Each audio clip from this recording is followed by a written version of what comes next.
اور جو ان کا سنگھرش ہے، تو یہ بڑا ہی امپورٹنٹ.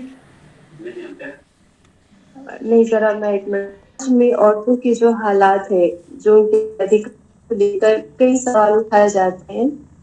مجھے لگتا ہے کہ اس سے آپ سبھی کہیں نہ کہیں روبرو ہوتے ہوں گے. بہت سے مسئلے آتے ہیں، ٹرپل طلاق کا مسئلہ آتا ہے، اور بھی کبھی حلالہ جیسے میٹر بھی سامنے آتے ہیں. بہت ساری چیزیں ہیں، تو مجھے لگتا ہے کہ مجھے اس کی شروعات وہاں سے کرنی چاہیے جہاں سے اسلام ایک طرح سے بنیاد اس کی پڑی، اور جنہوں نے اسے آگے بڑھایا ایک طرح سے اسلامک ریولیوشن تھا وہ، اور پروفٹ محمد صاحب.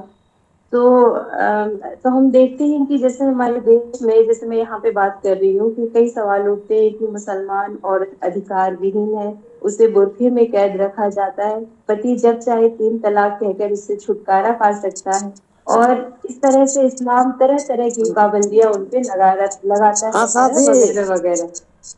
ہاں ہلو. اس چیز کو اگر ہمیں سمجھنا ہے تو اس میں سب سے پہلے میں کہوں گی کہ 2 باتیں ہیں. ایک تو ویسٹرن فیمنزم اور ایک ہے اسلامک فیمنزم.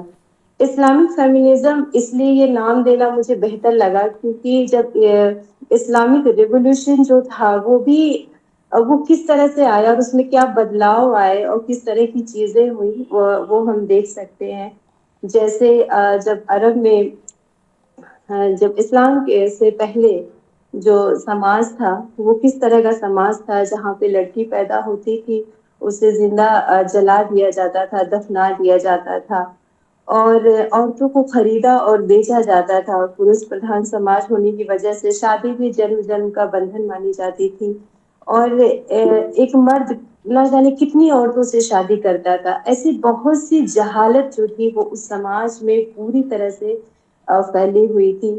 تو ہم دیکھتے ہیں کہ ایسے سمے میں پروفٹ محمد صاحب نے عورتوں کے حق میں بہت سے قانون بنائے. ان کے اسٹیٹس کو اونچا اٹھانے کے لیے انہوں نے جیسے مہر کے لیے بات کہی، انہوں نے طلاق کے بدت جو ہے، جس کو آپ سبھی جانتے ہوں گے کہ ایک بار میں 3 بار طلاق کہہ دینے سے کس طرح سے رشتوں کو توڑ کے ایک مرد ایک عورت کو گھر سے بے دخل کر دیتا ہے.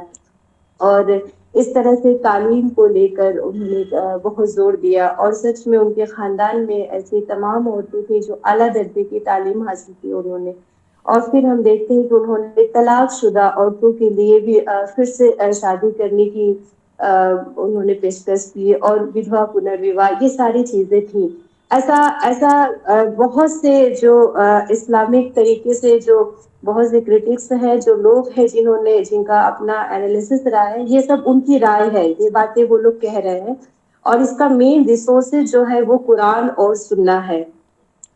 تو اس میں ایک کوڈ آپ کے سامنے رکھنا چاہوں گی. ایک کتاب ہے، اس کا نام ہے اسلام جینڈر جسٹس، جس میں انجینئر کا بہت بڑا کام رہا ہے اسلامک طریقے سے اور جینڈر کو لے کے. تو یہ لکھتے ہیں اس وقت پروفٹ محمد صاحب کے بارے میں: The Quran is so much concerned about the women right that it will not be wrong to say the Quran preached feminist for the first time in the world and the Prophet was the first feminist.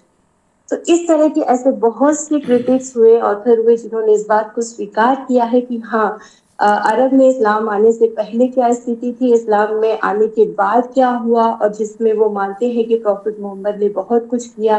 لیکن میرا یہ ماننا ہے ان سب کے پیچھے کہ یہ جو ہم دیکھ رہے ہیں، جو یہ بات ہے 1400 سال پہلے کی، اور ہم دیکھ رہے ہیں کہ یہ سب کچھ اس میں کوئی عورت کا کوئی سنگھرش دکھائی نہیں دیتا ہے.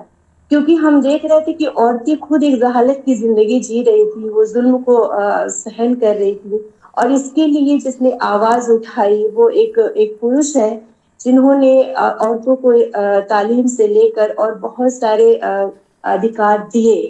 ایسا ماننا ہے جو اسلامک کرٹکس ہیں، ایسا وہ کہتے ہیں. تو یہ ساری چیزیں ہیں. اور چونکہ یہ عرب کا سماج تھا. اچھا، برقعے کو لے کر بھی جو پردے کی وجہ سے اکثر یہ سماج